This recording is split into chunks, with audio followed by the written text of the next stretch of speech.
नुकत्याच झालेल्या पतधोरण समितीच्या बैठकीमध्ये रेपो दरांमध्ये तब्बल 50 बेसिस पॉईंटची दर कपात करत रिझर्व्ह बँकेने सर्वांनाच एक सुखद धक्का दिला आहे। आता नवीन रेपो दर हे 5.5% इतके असतील। ह्याचा सर्वात जास्त फायदा कोणाला होणार आहे तर गृह कर्जदारांना ह्याचा फायदा होणार आहे। गृह कर्जदार म्हणजे जे आता नवीन घर घेण्यासाठी कर्जाच्या प्रतीक्षेत असतील त्यांच्यासाठी ही अतिशय आनंदाची गोष्ट असणार आहे। याचबरोबर कंपन्यांना सुद्धा चालू खात्यांवर जे कर्ज मिळतं त्याच्यासाठीच्या व्याजदरासाठी सुद्धा हा एक चांगली गोष्ट असणार आहे की त्यांना सुद्धा याचा फायदा होणार आहे। थोडासा तोटा हा कोणाला होऊ शकतो तो फिक्स्ड डिपॉझिट, रिकरिंग डिपॉझिट यांच्यावरचं जे व्याज मिळतं याच्यामध्ये थोडीशी कपात होण्याची शक्यता आहे।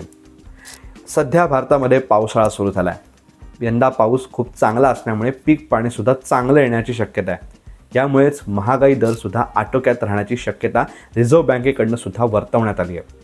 यामुळे रेपो दरांमध्ये कपात करत भारतीय अर्थव्यवस्थेत पैसा कसा खेळता राहील हे बघण्याकडे रिझर्व्ह बँकेचा कल दिसतोय आणि रेपो दरांमधनं रिझर्व्ह बँकेने हे पुन्हा सिद्धसुद्धा केलं आहे।